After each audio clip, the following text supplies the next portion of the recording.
mainit na balita. Bigyang daan yung inaprubahan nating motion kahapon na manumpa na po kaming I still have the floor. I have the floor, Mr. President. I have the floor, Mr. President, to make way for taking of the oath before the presiding officer.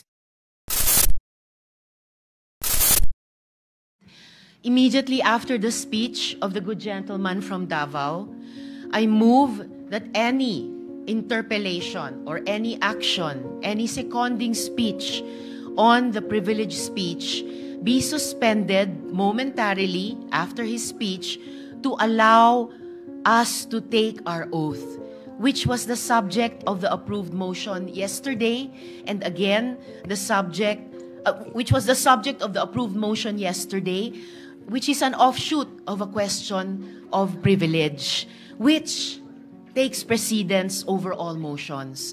So I restate my motion, Mr. President, to momentarily suspend any action, whether interpellation or seconding speech on the privileged speech of the good gentleman from Davao, para sa wakas bigyang daan yung inaprubahan nating motion kahapon na manumpa na po kaming I still have the floor. I have the floor, Mr. President. I have the floor, Mr. President, to make way for taking of the oath before the presiding officer. What is the point of order of Senator Marcos? Yes, thank you very much, Mr. President. And I'd just like to reiterate that I wasn't being rude, but simply recognizing the fact that the point of order takes precedence over all other motions. Also, that there is, in fact, a motion already pending on the floor, already acknowledged as well by our majority leader, which requires a vote. Duly noted, but the chair has not yet acted on the motion and there has been no objection as of yet. We will address the motion of Senator Bato, as the chair said earlier, after we hear from Senator Villanueva now. With all due respect, Senate President, the Deputy Minority Leader is proposing yet another motion on top of the pending motion. The chair that will is not allowed. The chair has not yet acted on that motion and will not yet so act on that motion. And we'll be making a ruling after we hear from all of those who raised their hands earlier. So, with the indulgence of Senator Marcos, can we hear from Senator Villanueva? Thank you very much. And then the chair will rule on the pending matters. Senator Villanueva is recognized. Thank you very much, Mr. President, distinguished colleagues. Mr. President, if I hear it right, the movant made a motion to dismiss the impeachment complaint, if I heard it right, Mr. President.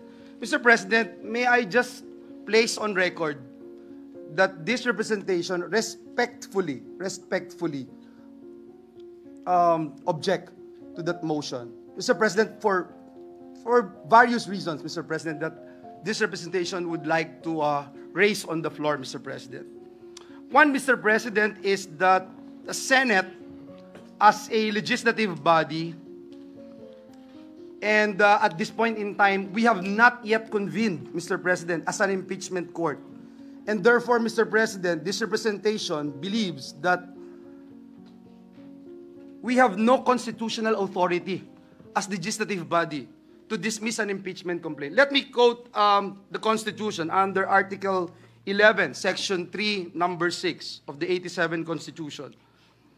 The Senate's role is expressly limited to trying and deciding all cases of impeachment after the House of Representatives has transmitted a valid articles of impeachment. Mr. President, the Senate, in its capacity as a legislative body, does not possess the constitutional authority to unilaterally dismiss an impeachment complaint. And under the constitutional framework, the Senate assumes a distinct and separate function when acting an impeachment court. Please don't get me wrong, Mr. President. In fact, a lot of the statements made by Senator Bato de la Rosa, I share. I shared the sentiments, Mr. President. In fact, Mr. President, when the impeachment case was filed or the articles of impeachment were transmitted here in the Senate an hour before we adjourned, Mr. President, before our break, a week after, more than 380 pages, Mr. President, of annexes ang dumating po, Mr. President. So, dun pa lang, Mr. President, I agree with Senator Bato's statement na somehow minadali or tignan natin. But again, Mr. President, my only concern here is that we have not yet convened as an impeachment court. We can probably dismiss this or even entertain the motion if we are already acting as an impeachment court. Let me go to my other point, Mr. President. The Senate lacks the power to dismiss an impeachment complaint and has no constitutional duty to proceed to trial. And that's why, Mr. President, if you recall yesterday, this representation mentioned that notices are very important when the minority leader made a motion yesterday that he wanted to stop our legislative work and proceed with the convening of the impeachment court. And he made mention about the calendar of activities, kung kailan magsisimula, ano yung timelines, etc., Mr. President. And that's why I objected again, Mr. President. So in the name of consistency, Mr. President, let me again state for the record, the power of initial determination belongs solely to the House of Representatives. You and I, Mr. President, were members of the House for quite a long time. And we talk about it all the time, that it is the sole power of the House to determine kung yung impeachment or articles of impeachment na itatransmit sa Senado ay merong required votes, etc., etc., at ang tanging sole authority naman ng Senado is to act as an impeachment court, not, Mr. President, not as a gatekeeper of the complaint's sufficiency. Further, Mr. President, it bears emphasis that the framers of the Constitution intended a clear division of roles.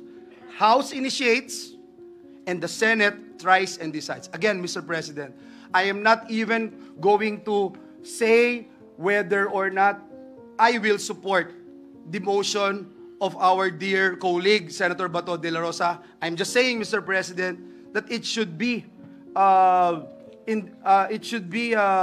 posed, Mr. President, in the impeachment court. Last but not the least, Mr. President, the Senate as a legislative body, or even when it sits as an impeachment court, Mr. President, ito po yung ating posisyon, may not dismiss the impeachment complaint due to change of Congress. Impeachment, Mr. President, is a political discretion. It's not a political discretion, but a constitutional mechanism rooted in the principle that public office is a public trust. Alam na po natin lahat yan bilang mga lingkod bayan. Yung sinasaad ng 87 Constitution, which provides public office, is a public trust.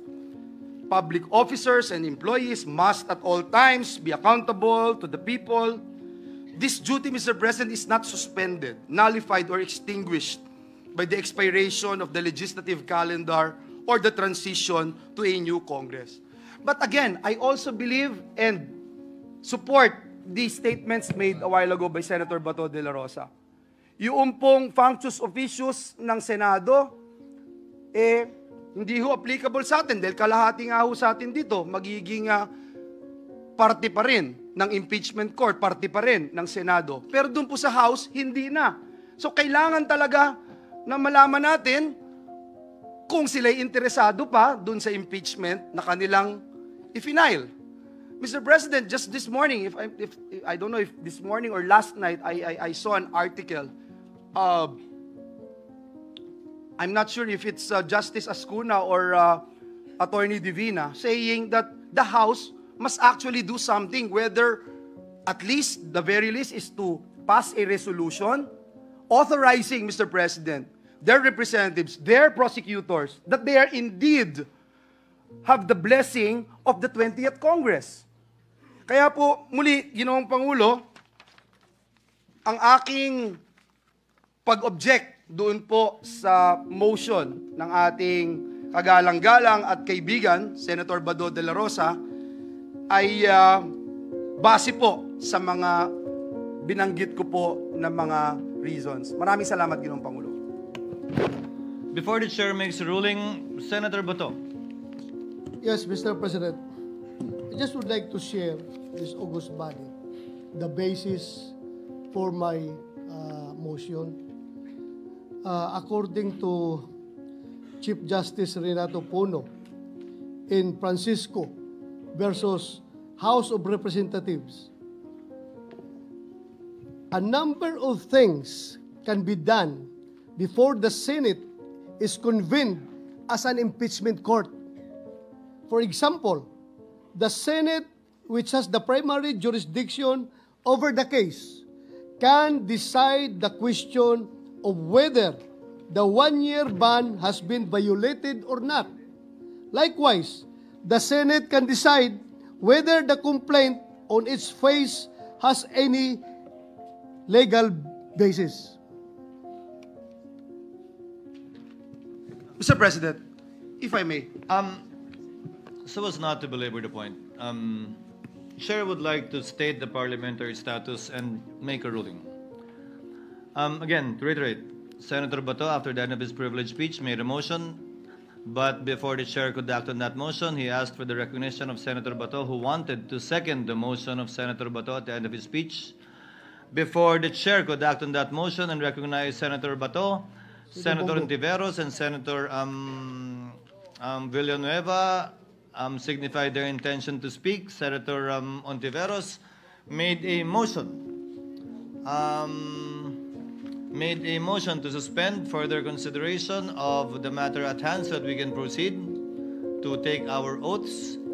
And then Senator Marcos raised the point of order that there are too many pending motions on the floor and that we should dispose of them, as correctly pointed out by her. Senator Villanueva objected to the motion of Senator Bato. With the permission of Senator Villanueva, hindi ko po ituturing na objection yung inyong sinabi dahil ayon mismo sa inyo, hindi naman kayo tutol doon sa motion ni Senator Bato, kanya lamang.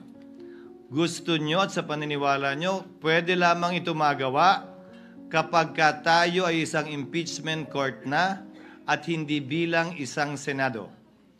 Ayon sa authority na kino-quote ni Senator Bato, may opinion, may concurring opinion, si dating Chief Justice Puno na pwedeng itong gawin ng Senado.